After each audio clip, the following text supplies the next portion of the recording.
Thank you, Francisca, for the nice introduction, and thanks everybody for coming. So today I'm going to talk to you about how farming has affected the calcium cycle, especially in the rivers, and its potential relevance to the carbon cycle and the climate change mitigation efforts. So I'm going to be using Google Earth more primarily, and before I take you anywhere on that, I just want to give a brief background on calcium. So calcium is the fifth most abundant element in the Earth crust, and it's a very important element for life, especially for organisms that form structures like shells and bones.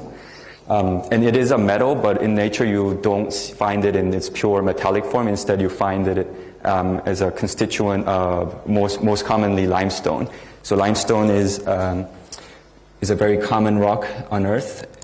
Here's a picture of a limestone cliff. And it has had many different uses over the course of time. I think rather than listing those uses, I would show you a visual representation in a Japanese manga series titled Dr. Stone. So in Japan, they read from right to left.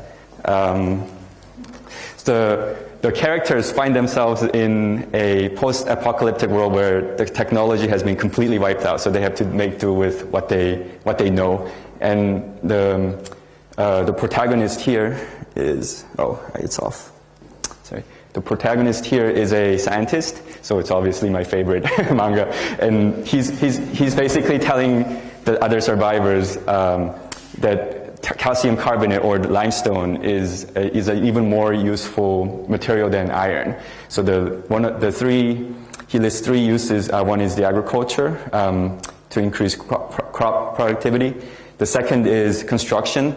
So the pyramids of Giza and the Great Wall of China, they're both made from limestone or limestone-derived products. And the third, interestingly, is soap. So in a world where you don't have antibiotics, being able to keep clean was really essential for survival. So, and in modern times, limestone has a lot additional uses, like in manufacturing and pharmaceuticals.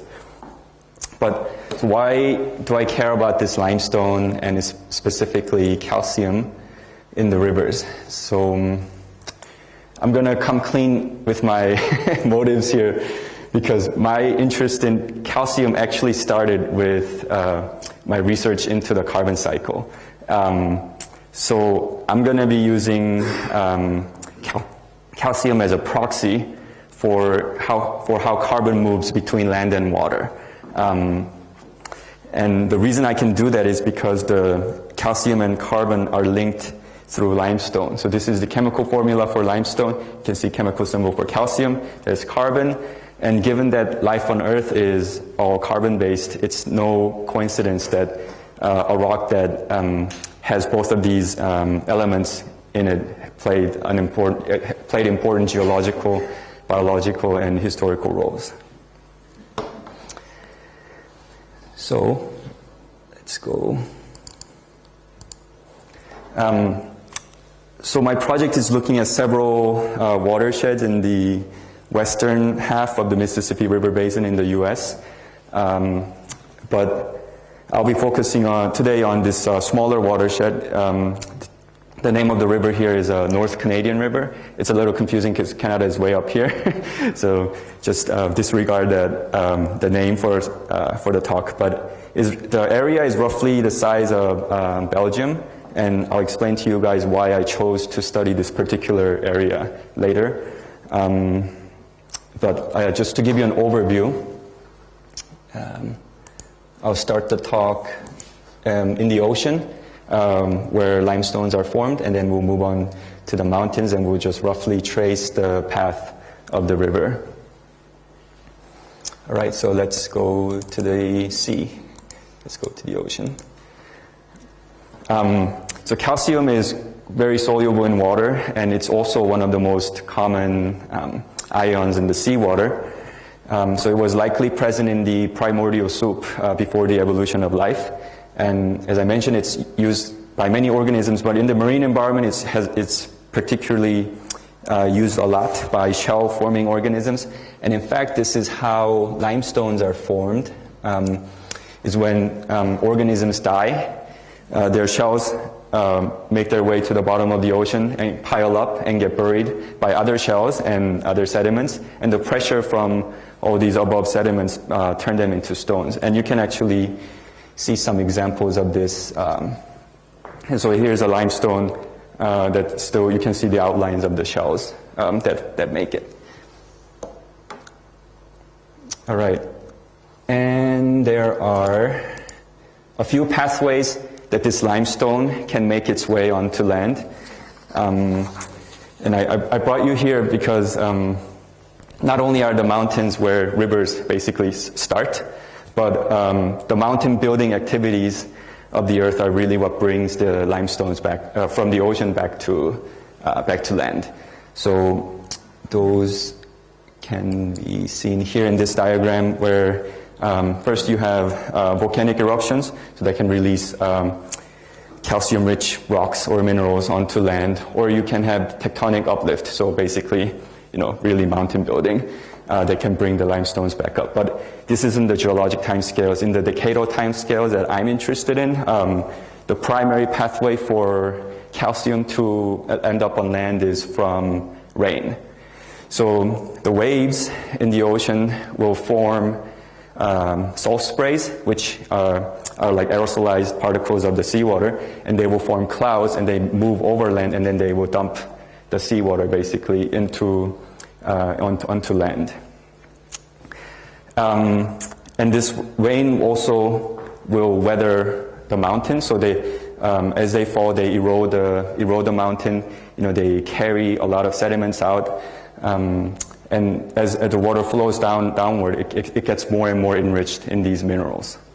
And I also want to say that CO2 in the atmosphere has a role also, because the CO2 will actually combine with the rainwater. It'll form a dilute acid, and this acid helps dissolve the rocks.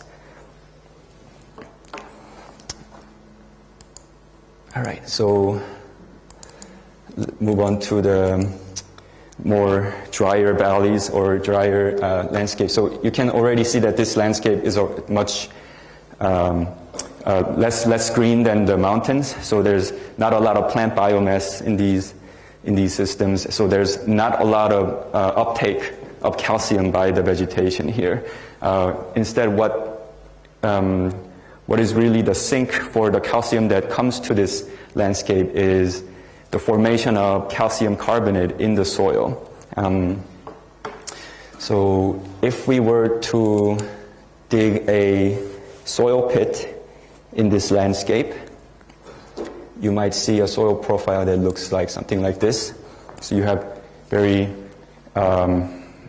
dark, rich, organic matter-rich soil on top that's really good for growing crops. But as you go down deeper, you start to see this loose, powdery, and much lighter colored material. And this is calcium carbonate that forms by the plants continuously taking water out of the soil. So the soil water in the soil gets more and more concentrated in ions, and eventually precipitates out into their solid phase. And so that's basically like getting salt by evaporating seawater, except this process takes tens to hundreds of thousands of years based on the atmospheric inputs to this system. Okay. And drier climate, of course, means irrigation for crops. So all these darker green circles you see here are irrigated croplands. A lot of water is used in these systems to grow crops, and the excess water from that will leach down the soil. It'll end up in the groundwater, and eventually will meet the rivers and flow out of the watershed. And it's often carrying different agricultural chemicals, but also whatever that was in the soil profile naturally. So water is a really important part of the story here. Because let's say we start with a soil bearing this calcium carbonate layer. And if you add water to this system, you can dissolve out the two components, the ions, calcium ion and the bicarbonate ion in the water.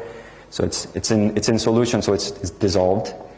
And you could actually make this go further if you add an acid to this. So there's an agricultural acidification with this intense type of agriculture where the imbalance of the fertilizer additions cause the soil to become more acid. So if there's an acid present, the bicarbonate ion that's dissolved in the water will actually react to become CO2, and it can bubble out as gas, which is one of the most important greenhouse gases.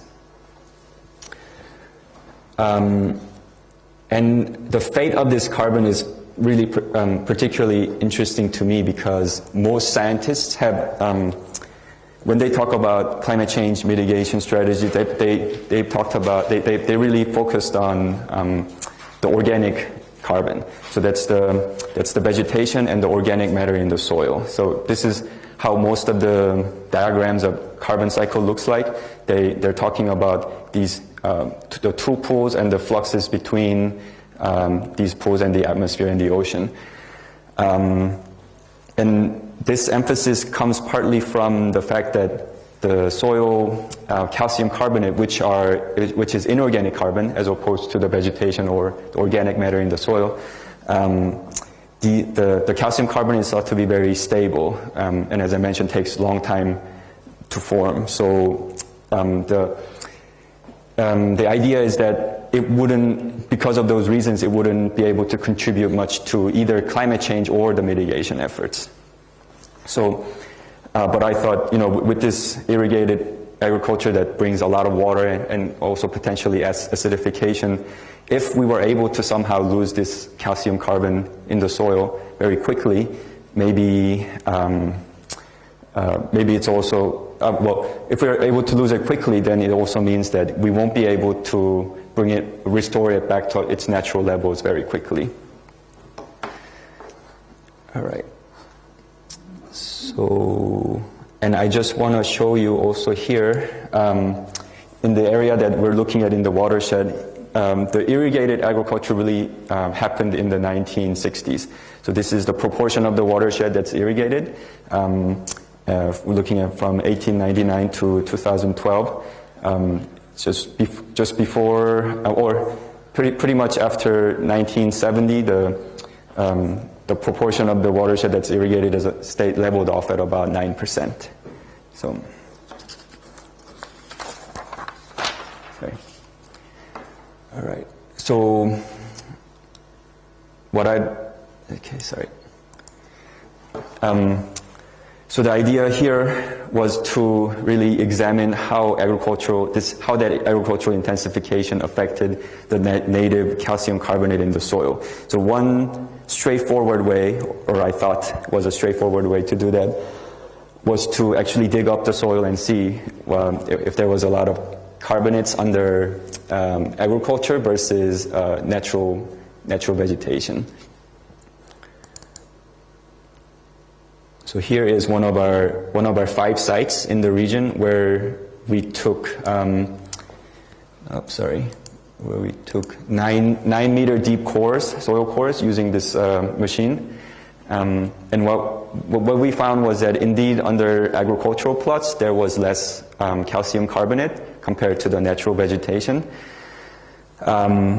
But this approach uses space for time substitution. So basically we're saying that the natural grassland plot that we have here, we assume that this represents the conditions for the agriculture plot that we're also sampling, 50 years ago or 60 years ago.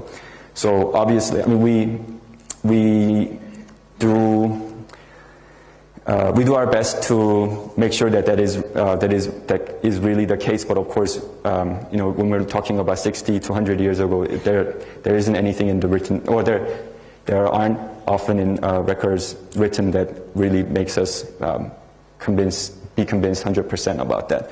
So what I wanted was to have an independent test of what we observed in the field, in our soil cores, but that would give us this temporal comparison, so without having to rely on this space for time substitution.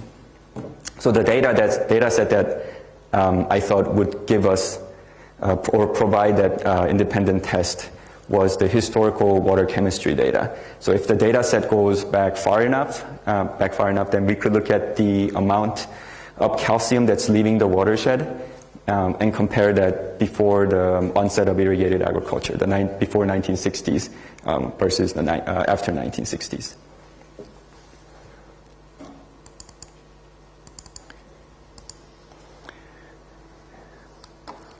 So here is a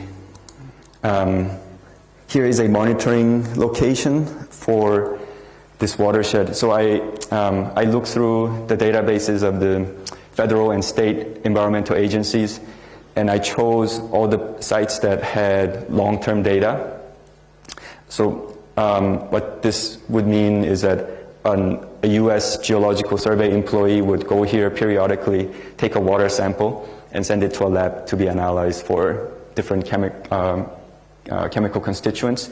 But there's also under the bridge, there's a weir. So they're measuring daily how much water is flowing through this area. So you might ask me here, why do I use calcium instead of using carbon if what I'm interested in is really carbon and climate change? Why not use the carbon or bicarbonate ions in the water to look at this? The reason is that, well, first of all, there's a lot more calcium data in the databases because calcium is a main component of water hardness, and water hardness has a lot of implications for industrial uses and pipe maintenance and things like that. And then secondly, even if we had a lot of carbon data, it's not something we can trace or track easily because carbon in the water, as I mentioned, can become CO2 and leave the system, right? So calcium doesn't have an atmospheric phase, so it has to stay in the water. So calcium was really the obvious choice for looking at this issue here. And I just want to mention that all the water that's flowing underneath this bridge here, comes from, I want to close it, comes from whatever that fell into this watershed that's bound by these blue lines here. So we know that at least naturally whatever is coming into the watershed, we can quantify what is going out, the output here. All right. And as I don't know if I mentioned this, but if I didn't, sorry, but I do want to give you a brief reason why I'm looking at this general area, and that's because if we look at the spatial occurrence of calcium carbonates in the soil in the U.S., we see that the eastern U.S. there's almost none. There's a lot of it in the southwest, and then there's some of it in the northern Midwest states. And this area called the Great Plains here also is where a lot of agriculture has taken place. So this was really the perfect setting for me to try to understand whether intensifying agriculture really has had an impact on this soil calcium carbonate storage. And I am also looking at, I don't know if it's easy to see for you guys, but I am also looking at these other watersheds that have a lot of calcium carbonate in their soils. But today, as I said, we're focusing on this North Canadian River.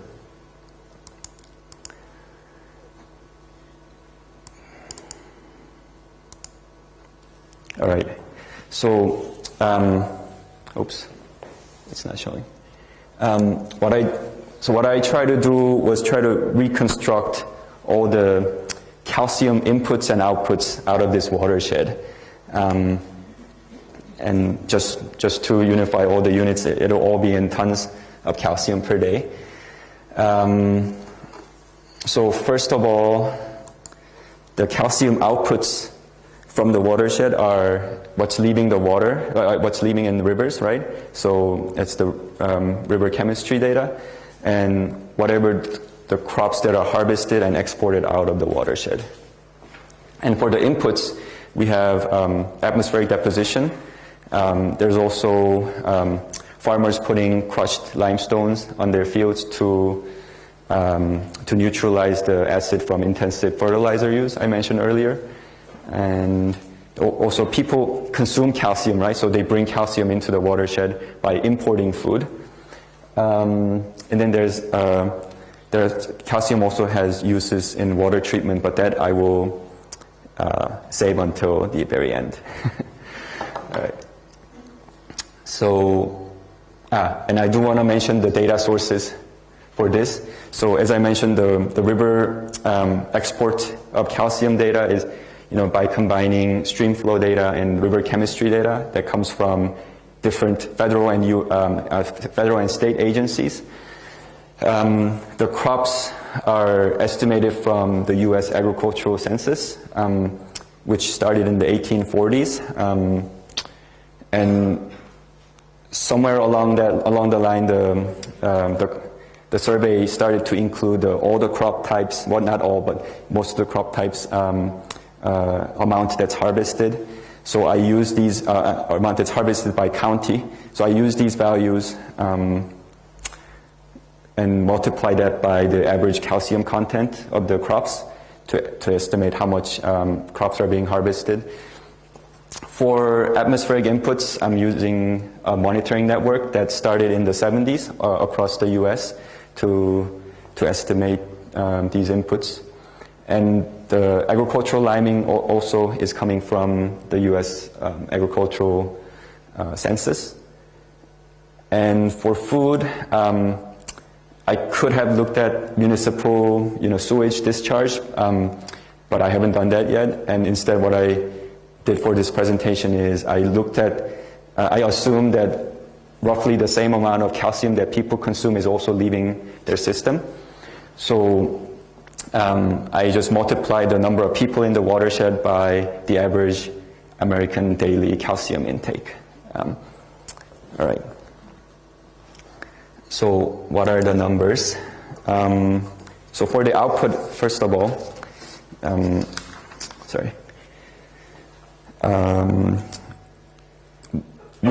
prior to the 1960s, so prior to the onset of the irrigated agriculture, the export from the river is about 55 tons of calcium per day. And that jumps to 100 tons per day after the 1960s. So there's additional 45 tons of calcium per day that's moving through the system after this, after that time period. In contrast, if we look at the crop export, the number is much smaller. There is an increase, but it's really insignificant compared to what we see in the rivers.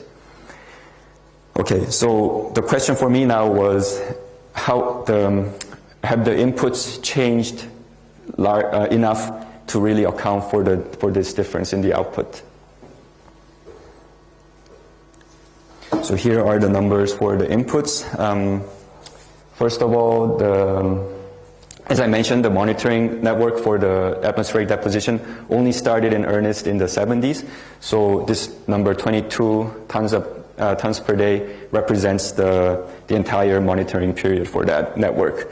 But it's also really hard to imagine a scenario where this number would have been very different before the 60s, because the rainfall, in the region has been very similar, consistent, and also this watershed is quite a bit ways from the ocean, the source of the calcium. So it's unlikely to have been impacted by any differences in how the ocean was, oceanic processes between those two time periods.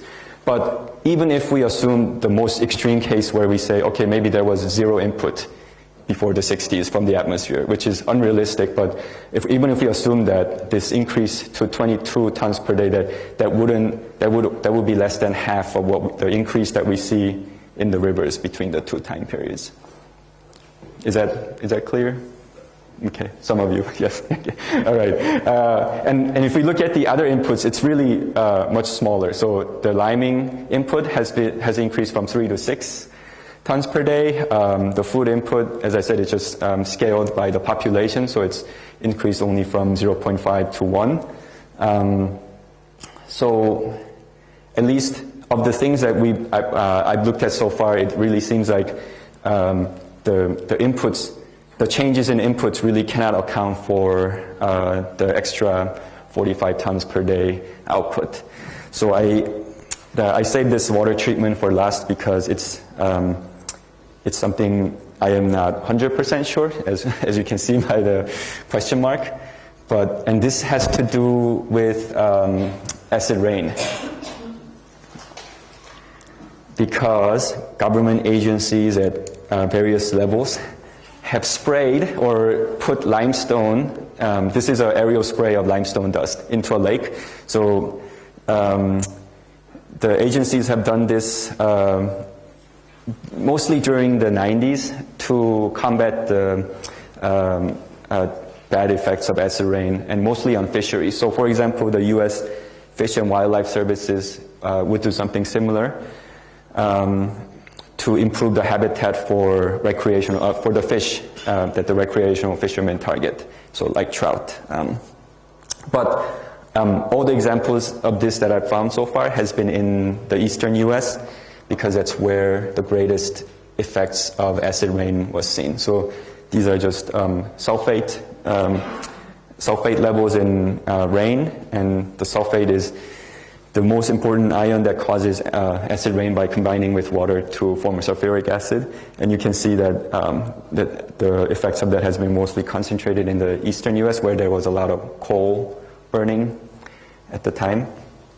And even if I think about how much limestone that they were adding to these lakes and rivers in the eastern U.S.,